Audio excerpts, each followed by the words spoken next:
सृजन test tube baby centre Bhilai में अब निसंतान दंपतियों को लैप्रोस्कोपिक एवं हिस्टोस्कोपिक पद्धति के माध्यम से महिलाओं का गर्भधारण कराया जा सकता है। दूरबीन पद्धति से मां बनने के लिए यह तकनीक कैसे मददगार साबित होगी, इसकी जानकारी सृजन टेस्ट ट्यूब बेबी सेंटर की डायरेक्टर डॉक्टर संगीता सिन्हा ने ग्रैंड न्यूज को दी।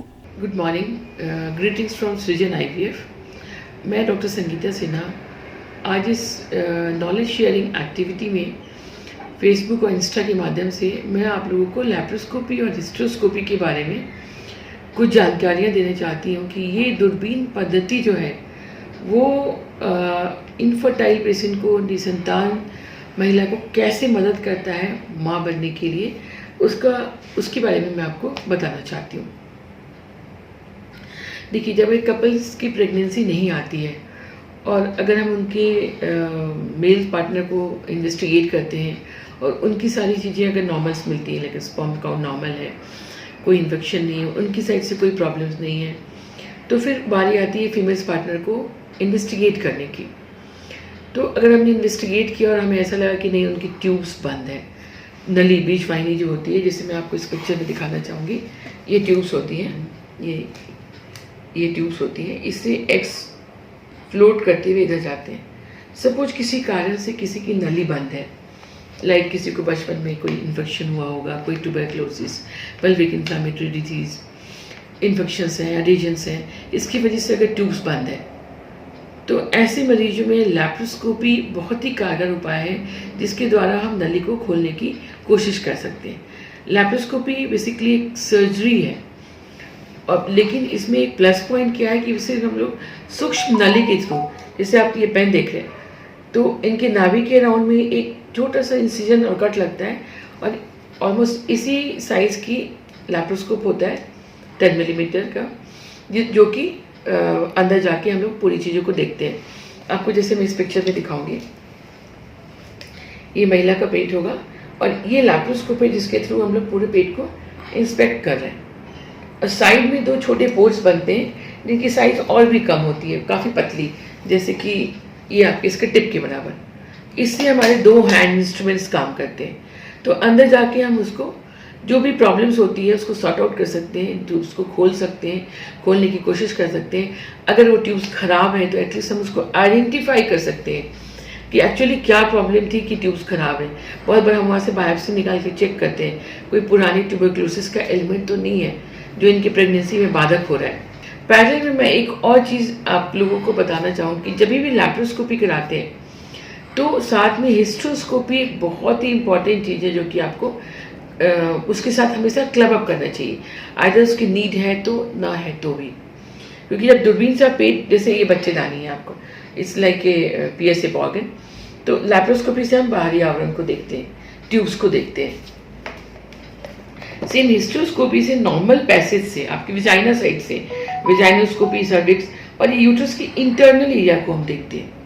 तो सपोज किसी महिला को कोई प्रॉब्लम नहीं है इनसाइड द यूट्रस, लाइक कोई पॉलिप भी नहीं है, कोई सेप्टम भी नहीं है, कोई इंट्रायूट्राइन फाइब्रॉइड भी नहीं है जो कि प्रोजेक्ट कर रहा है, तो भी जब भी लैप्रोस्कोपी किसी भी कारण से आप अपने डॉक्टर से करवा रहे हैं तो उनको बोलिए कि मैडम या सर आप मेरे साथ में हिस्टोस्कोपी भी कर दें, बिकॉज ये internal area, this is the area जहाँ पे बेबी इम्प्लांट होता है, चाहे वो नॉर्मल प्रेगनेंसी हो, चाहे वो ट्रीटमेंट वाली प्रेगनेंसी हो, चाहे वो IVI प्रेगनेंसी हो, चाहे वो IVF प्रेगनेंसी हो।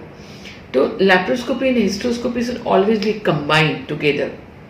ये एक इम्पॉर्टेंट चीज़, ये एक मैसेज मैं आपको देना चाह रही हूँ। इसके अलावा सपोज ट्यूब्स भी खुली हैं पर किसी को कोई सिस्ट है, it may be endometriotic cyst, it may be some haemorrhagic cyst, या कोई पेसिस्टेंट सिस्ट है, पारा ओवेरियन सिस्ट है, और ऐसा लग रहा है कि इसी वजह से प्रेगनेंसी नहीं आ रही, सिस्ट की साइज और बाकी इवैल्यूएशन के साथ दूरबीन पद्धति के थ्रू हम इस सिस्ट को क्लियर करके वॉश कर सकते हैं।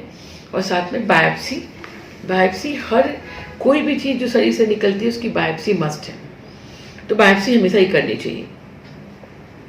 इसके अलावा जब भी लैप्रोस्कोपी आप करते हैं तो बाकी बहुत बार ऐसा होता है कि डॉक्टर्स भी कहते हैं कि नहीं, आपकी सारी चीज़ें नॉर्मल हैं, और हम लोग उसको कैटेगराइज करते हैं, जैसे अनएक्सप्लेन्ड रीजन फॉर इनफर्टिलिटी। तो उस केस में भी बहुत बार जब आप लैप्रोस्कोप डालते हैं तो आपको कुछ एडिशंस या स्मॉल एंडोमेट्रोटिक सिस्ट आपकी position of ovary and tubes, normally we call it tubo ovarian axis, वो मेंटेन नहीं। तो बहुत सारे हिडन फैक्टर्स समझ में आते हैं कि क्यों प्रेगनेंसी नहीं हो रही थी। This was the reason we were struggling. और जब हमने दूरबीन डाला तो हमने सामने सामने देखा, जैसे अभी आप मेरे को फेसबुक पे देख रहे हैं, दिस इज़ लाइक, और जब आप मेरे सामने ओपीडी में बैठते हैं तो जब हम लैप्रोस्कोप करते हैं, it's like the patient sitting in the OPD, वैसी फीलिंग आती है। आप सामने से सारी चीज़ों को देख रहे हो और आप एसेस कर रहे हो कि इनकी प्रेगनेंसी क्यों नहीं आ रही। तो in this way this tool is very important to help the infertile patients. Parallel में बहुत बार ऐसा होता है कि ट्यूब्स भी ठीक है पर अंदर बच्चेदानी के अंदर में कोई पार्शियल सेप्टम है, कोई झिल्ली है या कोई पॉलिप है, then hysteroscopy is a boon for that.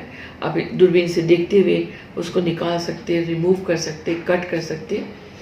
और बहुत बार बिगनर्स के लिए सलाह देती हूँ कि हमेशा जब भी हिस्ट्रोस्कोपी करें, always try to put a scope from above. आप यहाँ अंदर से कुछ कर रहे हो, कटिंग कर रहे हो, तो आपको ये यूट्रस बड़ा डेलिकेट ऑर्गन होता है। आपने ऊपर से विजन रखा हुआ है कि आप ओवर शूटिंग तो नहीं कर पा रहे, तो उसके थ्रू हम लोग ने सेप्टम और रिसेक्शन भी कर सकते हैं। तो बस इस वीडियो के माध्यम से मैं ये मैसेज देना चाहती हूँ कि लैप्रोस्कोपी और हिस्ट्रोस्कोपी एक बहुत ही इंपॉर्टेंट टूल है इनफर्टिलिटी या बांझपन के लिए। इसके अलावा भी लैप्रोस्कोपी से बहुत सारी सर्जरी होती है।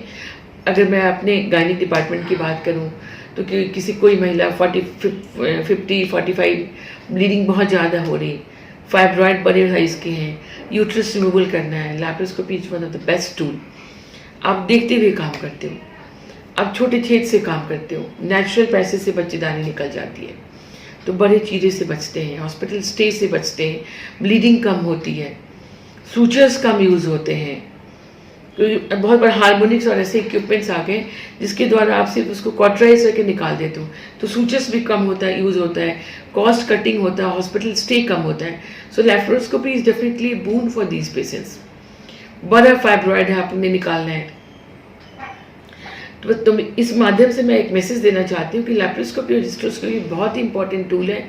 और हमेशा जब भी किसी भी सर्जरी के लिए जाएं तो अब अपने डॉक्टर से ये चीज़ डिमांड करें कि मैडम क्या ये सर्जरी लैप्रोस्कोपी से हो सकती है, अपार्ट फ्रॉम बड़ा फाइब्रॉइड है, लैप्रोस्कोप से नहीं निकल सकता, लैप्रोस्कोप से नहीं हो सकता, ट्राई टू, बिकॉज आजकल टेक्निक्स बहुत, इक्विपमेंट्स बहुत अच्छे आ गए, टेक्निक्स बहुत हाई ग्रेड आ गई है।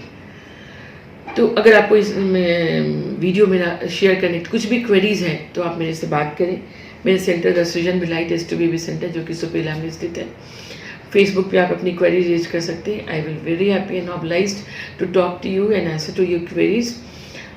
Thank you and thanks a lot for listening this video. Thanks a lot.